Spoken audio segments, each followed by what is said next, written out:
आज हम लोग हैदराबाद में आए और हैदराबाद के ऑनेबल सीएम राव साहब से मुलाकात हुई। काफ़ी लंबी मुलाकात हुई, काफ़ी अच्छी चर्चा हुई। सबसे पहले मैं राव साहब का हमारी पूरी टीम की तरफ से बहुत बहुत शुक्रिया अदा करना चाहता हूं कि उन्होंने हमें हमारे साथ टाइम निकाल के मुलाकात की और इतना प्यार और सम्मान हम लोगों को दिया। I am all of us are very very very grateful to him. हमने अपनी पूरी बात उनके सामने रखी और जैसा भी उन्होंने कहा कि दिल्ली के लोगों को न्याय दिलाने के लिए वो, उनकी पार्टी और उनकी पूरी सरकार दिल्ली के लोगों के साथ है। ये बात केवल दिल्ली की नहीं है, ये बात देश के जनतंत्र को बचाने की है। जो अध्यादेश पारित किया गया है वो देश के जनतंत्र के खिलाफ है, संविधान के खिलाफ है। सो उनकी सपोर्ट से हमें बहुत ताकत मिली है और हम इस सपोर्ट के लिए मैं पूरे दिल्ली के लोगों की तरफ से उनका तहे दिल से शुक्रिया अदा करना चाहता हूँ। हमारी सरकार दिल्ली में पहली बार जब 2015 में बनी थी, फरवरी 2015 में दिल्ली में हमारी सरकार बनी थी। फरवरी 2015 में सरकार बनी और 23 मई को, मात्र 3 महीने के बाद, मोदी सरकार ने एक नोटिफिकेशन लाके हमारी सारी पावर छीन ली 3 महीने में। तो अब ब्यूरोक्रेसी के ऊपर, पहले हमारे से पहले शीला दीक्षित जी की सरकार थी। शीला दीक्षित जी का पूरा कंट्रोल था ब्यूरोक्रेसी के ऊपर, transfer, posting, disciplinary action, creation of new posts. So जितने सर्विस रिलेटेड मैटर्स हैं, शीला दीक्षित जी का पूरा कंट्रोल था। हमारी सरकार आने के बाद 23 मई 2015 को उन्होंने नोटिफिकेशन लाके ये सारी पावर छीन ली। तो as a chief minister of Delhi I can not even transfer post, education secretary, health secretary, deputy secretary, मैं कुछ नहीं कर सकता। वो सारी पावर छीनने के बाद 8 साल तक दिल्ली के लोगों को उन्होंने अपंग करके रखा। हम दिल्ली के लोग 8 साल तक कोर्ट दर court, high court, supreme court लड़ते रहे।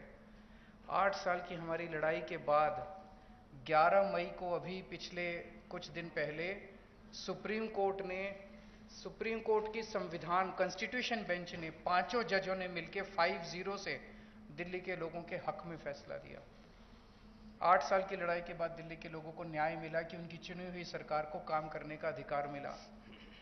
हमें 8 साल लग गए उस नोटिफिकेशन को कैंसिल कराने में और न्याय लेने में। उसके 8 दिन के अंदर 11 मई को ऑर्डर आया सुप्रीम कोर्ट का। 19 मई को मोदी सरकार ने ऑर्डिनेंस लाके सुप्रीम कोर्ट के ऑर्डर को निरस्त कर दिया, पलट दिया। पूरे देश भर में लोग कह रहे हैं कि जिस देश का प्रधानमंत्री सुप्रीम कोर्ट को नहीं मानता, सुप्रीम कोर्ट के आदेश को नहीं मानता, फिर न्याय लेने के लिए लोग कहां जाएंगे?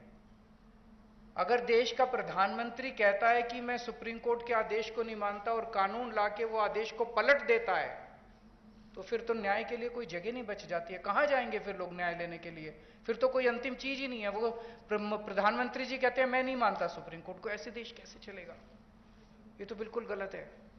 अब ये अध्यादेश लाके वापस सारी पावर छीन ली। तो एक तरह से, जैसे अभी राव साहब ने बिल्कुल सही बोला, ये अध्यादेश दिल्ली के लोगों का अपमान है, घोर अपमान है। एक तरह से प्रधानमंत्री जी ये कह रहे हैं कि तुम जो मर्जी सरकार चुनो, मैं उसको काम नहीं करने दूंगा। तो दिल्ली के लोगों को चैलेंज कर रहे हैं प्रधानमंत्री मोदी जी कि मैं, तुम जो मर्जी सरकार चुनोगे, मैं काम नहीं करने दूंगा। और ये बात केवल दिल्ली के लोगों की नहीं है, पूरे देश में हम लोग देख रहे हैं कि अगर किसी राज्य के अंदर लोग नॉन बीजेपी गवर्नमेंट बना देते हैं तो उसको काम नहीं करने देते। या तो 3 तरीके अपनाते हैं, या तो वहां पे एमएलए खरीद लेते हैं दूसरी पार्टी के, सरकार गिरा देते हैं। कितना हमने देखा, कितनी जगह पे देखा, एमएलए खरीद के सरकार गिरा देते हैं। या एमएलए तोड़ लेते हैं, ईडी भेज के, सीबीआई भेज के, डरा के एमएलए तोड़ लेते हैं, सरकार गिरा देते हैं। या फिर ऑर्डिनेंस ले आते हैं गवर्नर के जरिए, गवर्नर का गलत इस्तेमाल करके सरकार को तंग करते हैं। जैसे आप लोगों के गवर्नर आपके बिल नहीं पास होने देते, काम नहीं करने देते उन लोगों को। तो इस तरह से मैसेज ये है कि अगर कोई भी राज्य के लोग नॉन बीजेपी सरकार बनाएंगे तो हम उसको काम नहीं करने देंगे, सरकार तोड़ देंगे। ऐसे देश नहीं चल सकता। ये तो बहुत खतरनाक स्थिति है पूरे देश के सामने। मैं जो पूरे देश भर में घूम रहा हूं समर्थन मांगते हुए, मैं केवल अपने लिए समर्थन नहीं मांग रहा, मैं देश के संविधान के लिए और देश के जनतंत्र के लिए समर्थन मांग रहा हूं। हमारे जो स्वतंत्रता सेनानियों ने लड़ाई लड़ी थी, वो ऐसे भारत के लिए लड़ाई थोड़ी लड़ी थी कि एक पार्टी आएगी सेंटर के अंदर, वो पार्टी बस एक ही पार्टी का पूरे देश के अंदर राज होगा। जिस तरह से आज इन्होंने माहौल बनाया हुआ है, फिर तो एक प्रधानमंत्री और 31 गवर्नर बस वो चला लें इस देश को, फिर मुख्यमंत्री बनाने की क्या जरूरत है, फिर चुनाव लड़ने की करने की क्या जरूरत है, फिर तो ये तानाशाही होगी। इस तानाशाही के खिलाफ हम लोग लड़ रहे हैं। राज्यसभा के अंदर जब ये बिल आएगा, राज्यसभा के अंदर बीजेपी के पास मेजॉरिटी नहीं है। बीजेपी के out of 238 MPs, BJP has only 93 MPs.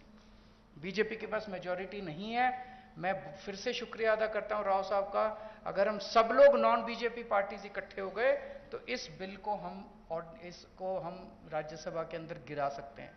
और अगर ये बिल गिर जाता है तो पूरे देश के लोगों को विश्वास हो जाएगा कि 2024 के अंदर मोदी सरकार वापस नहीं आ रही है। ये इसका सेमीफाइनल होगा 2024 का।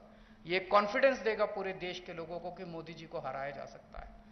तो ये जनतंत्र को बचाने की लड़ाई है, देश की आजादी को बचाने की लड़ाई।